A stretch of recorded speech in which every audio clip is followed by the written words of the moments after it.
what about his motive? Did he have a material motive, some kind of spiritual motive? He's imperialistic. Maybe he's whatever. Look, if you examine that, every single motive falls apart. Say someone wanted to some kind of, I want to be famous. That's why I'm doing it. Don't people do silly things on the social media? Silly things, really silly things. Eating kerosene or diesel and say, ah, look at that. And people like and goes viral and say, ah, look at that, I'm famous. But by doing that, they're saying how crazy they are. So he could have done something like, I want to be famous. But when he brought the message to Islam and they didn't like his message of unity, this pure monotheism, they even offered him, look, what do you want? You want to be famous? We'll make you the most famous among us. We'll make you the king. He rejected. So that means he didn't have this kind of motives of being famous. What if he wanted money? Well, he said, we will give you all the money. We will make you the richest among us. He rejected it. Oh, maybe he was a womanizer. He wanted all the women. He said, look, you wanted women? Just name them. We'll give you all the women. Who was saying this? The allied tribal leaders. Because to them, if they say like, go to this man. You belong to him now. They will listen. That's a tribal society. Even today in Africa, if a tribal leader decides something, they all listen. So he was not after women. He was not after money. He was not after wealth. He was not after status. He was not after fame. What was his motive then? We've seen other religious leaders reject all the other vices as well. So, what was his? Okay, let's talk about the Prophet. He came from a rich family. What was the motive of the Prophet, you think? He rejected all No, what was the motive, you think, of the Prophet Muhammad sallallahu alaihi wasallam? to share Islam. To share Islam to everyone. So he's sharing Islam. So his wife was the first Muslim, right? Hang on. So he is sharing Islam, meaning to worship one God. Now, why would he do that unless he is speaking the truth? Was he speaking the truth that this is a good thing? Yeah, he probably believed he was speaking the truth. The Okay. same way Buddha Now, probably okay. thought he was So speaking the truth. So was he someone of the impression that he sincerely believed he was speaking the truth? I believe he believed. So he was not deluded, but he was sincerely mistaken. Now, here is the additional problem. Someone can sincerely believe they are the King of England. You can believe you're the King of England. What's going to happen to you? You go there in Buckingham Palace. Laugh is good. Yeah. It doesn't matter if you sincerely believe something, the evidence will go against you. If you believe I'm the Prophet of God, and you don't have any evidence to demonstrate, you will become a laughing stock. So when he was interacting with the people, they saw miracles. Were you using the Miracles. Yeah. Quran is the ultimate miracle, but other miracles. So when he pointed to the moon and it split, it was evidence on the people who saw it. Because no one can do such a thing.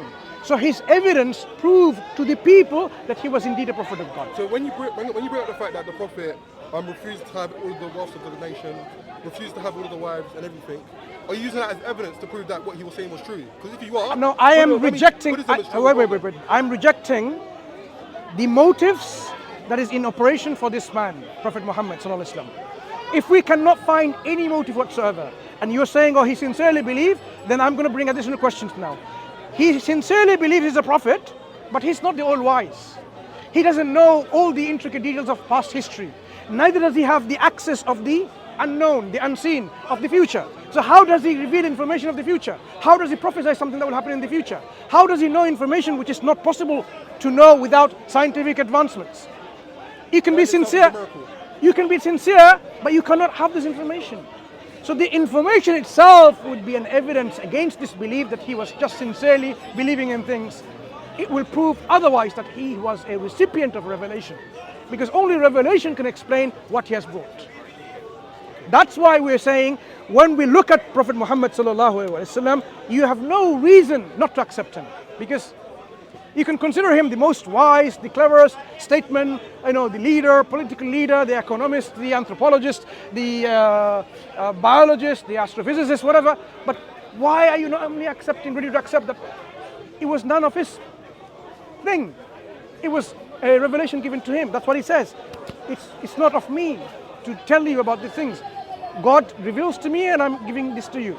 So to know that someone is a prophet of God, this is the internal critique that you have to do, like yourself, Imo, and ask yourself, what does it demonstrate? It doesn't demonstrate he's just copying the past. He's guessworking in the future, because even guesswork has a limitation, but he gets it all right. So it doesn't make sense to a sound mind that this man could have just produced this book. Because this book is now one of the biggest and the mightiest obstacle to people in terms of belief system, because if they don't believe in it, they have to rationally justify their non-belief. Because the Quran is going to stand as an evidence against every single human being in the Day of Judgment. If they cannot explain the Quran and its source, that's why they try to say, oh, the Quran copied it, like you said, it copied it. But when you go and say, like, why did it avoid the mistakes then? Why did it not say the Quran, the human beings are made from the menstrual blood? When you find things which it goes against, why does the Quran say Jesus was crucified? That's what everyone believed, right? It's the most common thing everywhere.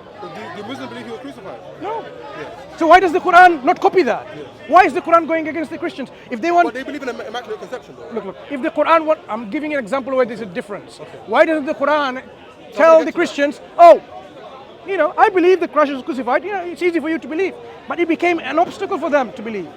Why? Because that was the historical reality. He was not crucified. So when you examine the Quran in this nature, you'll realize the Quran, in its linguistic inimitability, in its falsification test of bringing proof, a error or discrepancy, and the absence of that, and the information it provides of the natural world, the prophecies it makes of the future, it solidifies your scrutiny and saying, I am happy to submit and surrender. This information can only be from God. That's how one becomes a Muslim, by surrendering. Belief in Islam is a process of submission and surrender. What people don't realize, it's not that gut feeling. Quran says, فَعْلَمْ أَنَّهُ لَا إِلَهَ إِلَّا اللَّهِ. Know with certainty. Certainty comes from what? This kind of knowledge that yes, now I know the Quran is from God. Now I know He's a messenger of God. And that's why when you say, I testify, testification of what? I testify meaning with my knowledge, with my sincerity, that there is no God worthy of worship except Allah alone. And I also testify that Prophet Muhammad is His messenger, His servant. That internal realization in your heart is the first step of becoming a Muslim. The second step is showing that commitment. Not only I believe in that based on the evidence presented. I'll show it with my works. Exactly. Commitment, but I'm going to say I'm a Muslim by declaring it, and then by when I'm entered in the fold of Islam, I will behave as a Muslim. I will act as a Muslim. I will do the actions of a Muslim. So when it's Ramadan, I will fast. But before that, in your heart, there are many hundreds and thousands of people, they believe in the goodness of fasting. They don't have to fast, it's voluntary for them. But when it comes to the month of Ramadan, you have to fast if you're well and fit and you're not in a journey, for example, and so on. When the conditions are met, you will have to fast, it's obligatory. When it's time for prayer, you will have to pray, unless you are really sick or something like that. If the conditions are met, that you're able to pray, you should pray 5 times a day. Okay? There's no excuse, because you will be sinful, liable, accountable. That's why the declaration of the statement of belief, entering Islam, is so important, and it is seen a prerequisite of someone and their consequence in the hereafter. It's not believe in the heart and you die on it and that's it. God demands, expects from you that you make that statement and you die on that belief. So when you make that statement and you die on that statement, God has promised you paradise. So to make that statement, it's not easy. It really requires that much courage and conviction with certainty and truthfulness and sincerity, so that people say, now, I want to become a Muslim because I want to show my love, my gratitude to my Creator.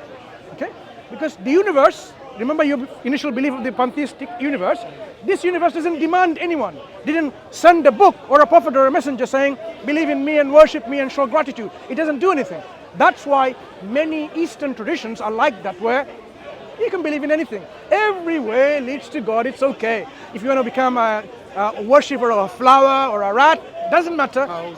Yeah, they don't worship cow really, actually. It's a misunderstanding. They venerate, they venerate meaning it's respect, because through this cow and all this thing, okay, it's not literary worship. But they have different other forms of avatars which they represent, like God has represented in these different avatars. You've seen the movie Avatar, right? And they say this is how we're worshipping that God represented in this pratima and this idol. But that's not the idol, God itself. So these traditions say it's okay, you can believe in anything and in any way. Islam says no. The Creator created you to be grateful to Him, because He's the one who's given you that life. It is His right over you to show that gratitude. And based on that, He will give you happiness in the hereafter. Our life is not a joke. Why did God create us? For play and amusement? No. He created us with a purpose in which we can demonstrate whether we are worthy of that place He's created, place of happiness, or are we worthy of a place of torment, in which we will go by our own actions, by our own belief. We make that based on our belief and actions, what we do. God doesn't force anyone to believe in false beliefs. He has instilled within you, in your heart, the correct belief. We call the fitrah, the internal disposition, natural disposition of knowing God and worshipping God alone. Even babies, children, when they grow up, they know there is someone higher than that. Okay? So He's instilled that, and He reminds you of your natural disposition, which may have been covered by your upbringing in a particular family, like you may be in an atheist family or a Christian family or a fire worshipping family, and they will cover that, what we call societal conditioning. Conditioning, brainwashing by the society. Yeah, that's why the fitrah, the natural disposition, covers up, gets cloudy in the judgment. So the prophets and messenger, they come to uncover that truth, which is already in your heart, and give you evidence and proof to remind you that this is the truth. So once we know that, then accepting it willingly, willfully, truthfully, then we will be the recipient of God's mercy, and God will give us eternal, everlasting paradise in which there is no grief, there is no grief, there is no sorrow, there is no pain, there is no jealousy, there is no hatred, love, tranquility, contentment, peace, happiness, joy, felicity. And what awaits, no eyes have seen, no ears have heard, no one have experienced. But God has given us certain, God has given us certain similitude. To us, we have not seen anything like this. But the most happiest reward is seeing our Creator. The disbelievers who rejected Him, they will never, ever in their eternal hellfire damnation will see God. Imagine you love someone so much, you'd be so eager to see them, to meet them. So the believers who love God so much, they will see God without any unclarity, as is so clear. Yeah, that is the highest reward that one can achieve. A believer strives for that.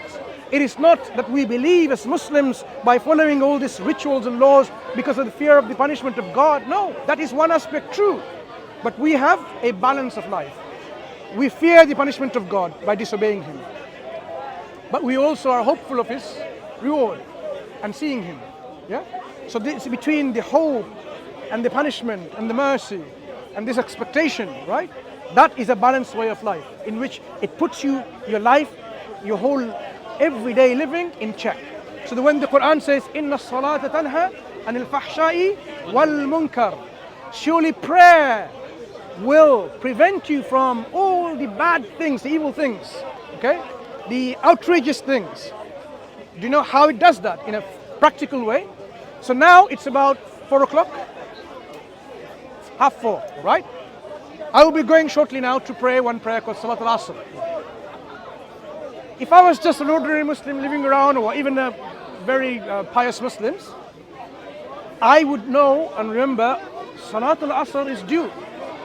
Meaning what? I have to stand in front of my Lord, my Creator.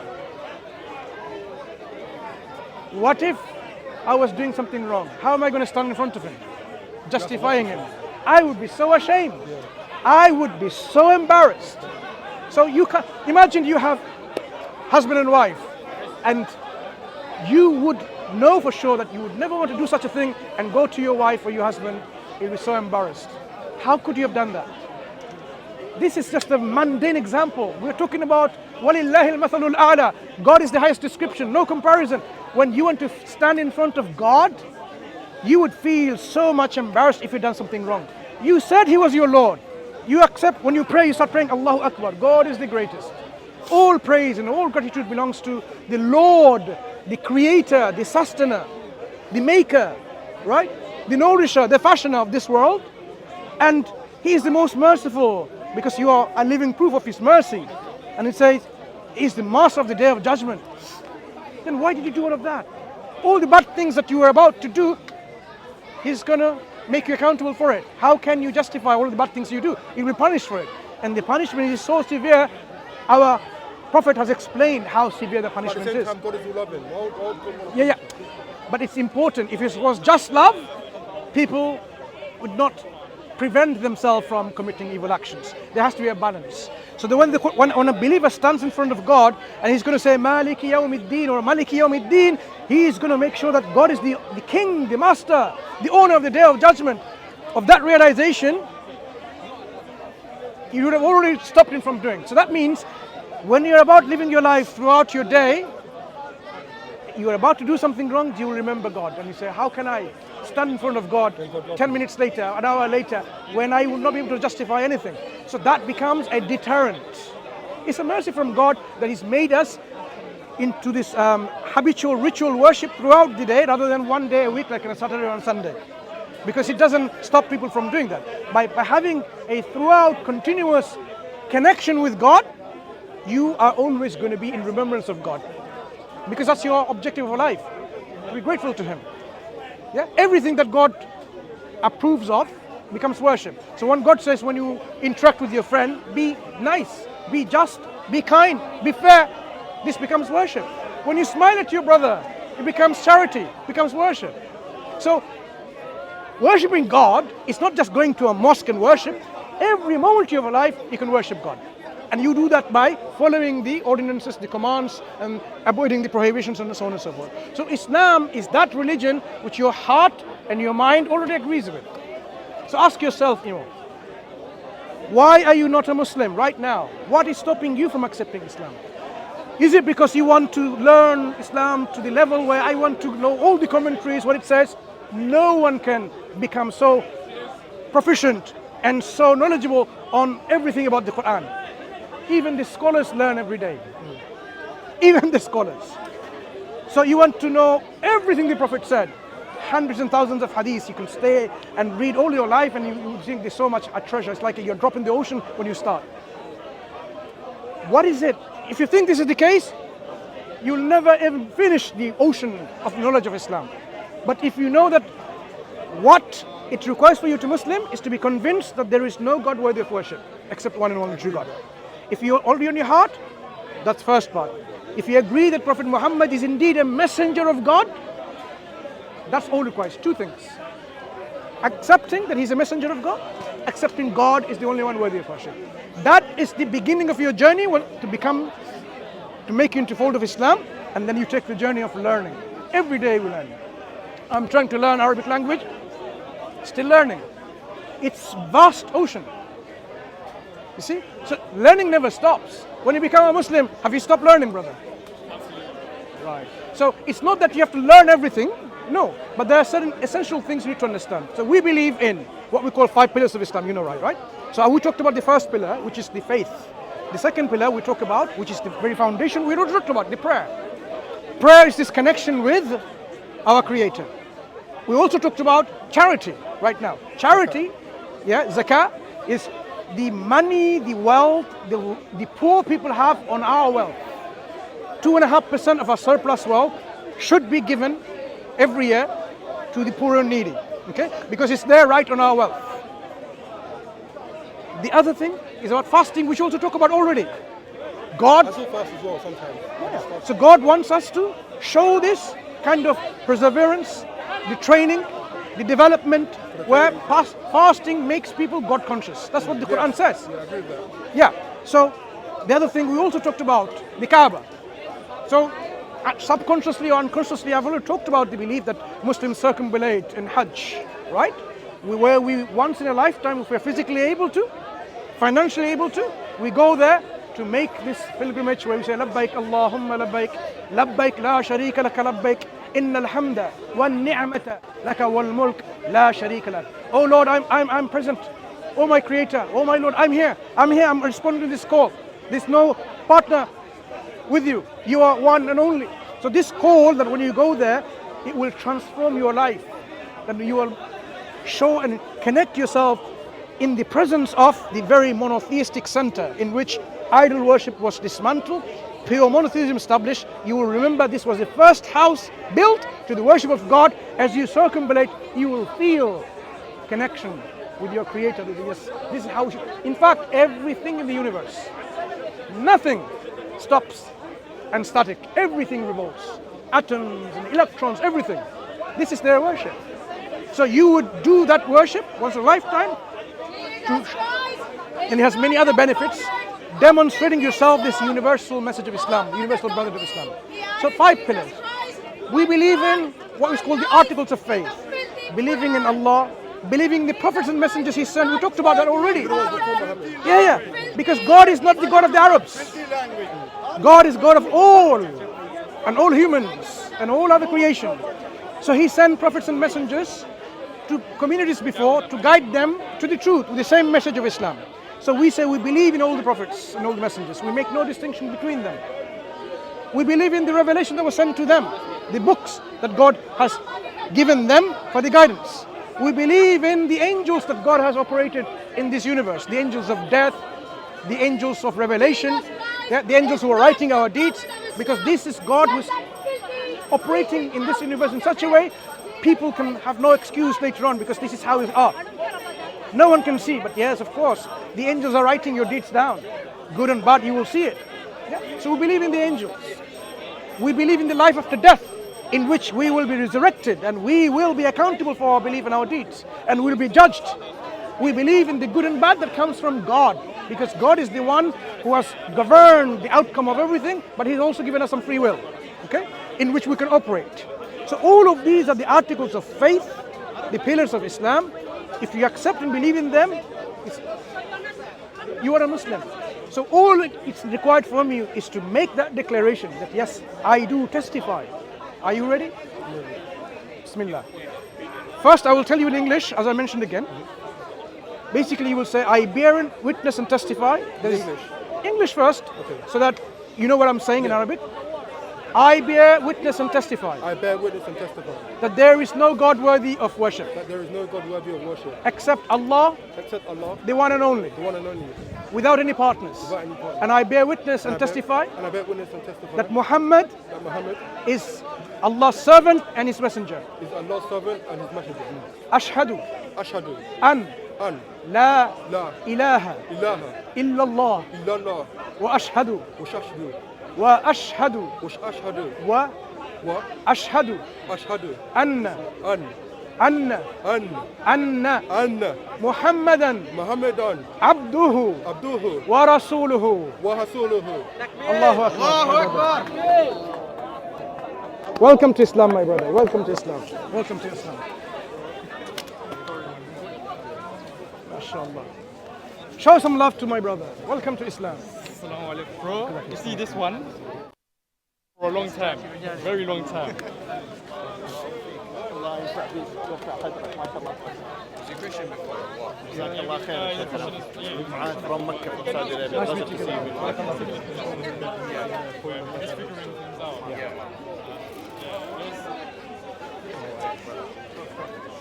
Alhamdulillah. Allahu Akbar. Allahu Akbar. To Allah belongs all the praise and gratitude. So you need to be thankful to Allah that He's removed that obstacle which was preventing you from a long time. You already knew in your heart. Did you not? But it's just obstacle that was remaining. So now, inshallah, there's a lot of things for you. I would suggest you, when you go home, take a shower and stand in front of Allah in your own language and thank Allah sincerely. Be in company of the Muslims, good Muslims. I'm sure your friends are very good. That's why they brought you here. And start learning Islam from people, from teachers, not from just a YouTube lecture and a debate. Learn, sit down with the scholars, okay? The first and foremost thing is to learn how to pray, because this is the connection that you're going to have with God. Initially, you would not know what to say and so on, but the brothers will teach you how to even say Alhamdulillah or Subhanallah. Yeah, Allahu Akbar. With these, you're going to start learning your prayer, and you're going to start learning gradually how to say the words in prayer. This is a prayer mat, a gift from the brothers have given you. The prayer mat, it's a prayer mat. When you stand, you can read, it tells you exactly the different sequence and what to say in English transliteration, okay? There's a copy of the Quran in English and of course some other literature. So, brother, you have to really make that effort now to learn and to show, because you know now all your previous sins are forgiven. You have a clean slate, anything that you have done earlier, so God has changed your bad deeds into good deeds. So you already have something even more, right? Already your bad deeds are converted into good deeds. So sins are forgiven means you're like a newborn baby. So this is a time to really, all your bad habits that you had, start gradually removing them. If it's so difficult, gradually. If it's not difficult, immediately. And start learning and practicing. If you do not be in the company of the Muslims, it will be, because look, shaitan is real. Shaitan will try to say, look, I have a bigger job to try to, whisper and all these things. So you need to be strong. You need to start learning. If you have families, there might be stuff from the families as well. So a lot of learning to do and become strong. Only way you can become strong is to have the iman, the faith stronger. And how you do that? By connecting to your Lord, your Allah. And how are you going to connect? By having regular prayers, establishing the prayers. It's very important. If you can establish that, inshallah, you'll realize it becomes easy. Make it into a habit of visiting a mosque nearby. If it's not nearby, at least go there as much as possible there and be in the vicinity area in which Allah is worshipped with all heart and sincerity. You will see the connection. And as more and more you realize, if you have financial means and so on, then of course you will go to Hajj and you will see this. But it's important for you now is to take those baby steps. And I expect my brother, inshallah, and see you in weeks or months or years' times, to learn from you. So that you have learned, so that not only you're practicing, but you're also imparting Islam to other people, if you are able to. Because you have gone through the experience of this transformation. You can help others who are still within this particular experience, and you can help them to come out of it. That's why one of the good things is when people revert to Islam, they can really affect other people like-minded them. Okay? It's an opportunity, don't waste it. It's not an obligatory on you, it's an obligatory when you're able to. In Islam, you are only able to do some things, then it becomes the role for you to play. Otherwise, God doesn't oblige you to do some things when you are not able to do so. Okay? Does that make sense, brother? So don't waste too much time here. I would really recommend go home, wherever you are, take a shower, and thank Allah subhanahu wa ta'ala. Take, because you know him from school, right? Mosque nearby? Near him, actually, I'm still close to London. Oh yeah, you can Nearby? come to my mosque. Right. Can you really connect him with some alims, some tullab al-ilm, inshallah, who can really mentor him and show him gradually and teach him? Because I don't want the brother to learn himself by reading from an internet. Someone take the opportunity. If you want, you can. I can take your number, inshallah, and I can connect with some, a group, a young brothers group they've created also with mentoring. So let me just be off camera and then I'll take your number, inshallah. I just want to remind everyone, don't give up. Don't give up conveying Islam through your words and your actions. You've just witnessed it yourself. Don't give up, because there is still hope, because people who are sincere, Allah will guide them. So take this as a lesson, inshallah. It doesn't matter who the outmost, in the physical experience that they're the worst, Allah can change their, external behavior and bring them back to Islam. So may Allah guide us all closer and closer to truth. أقول قولي هذا أستغفر الله. السلام عليكم ورحمة الله وبركاته.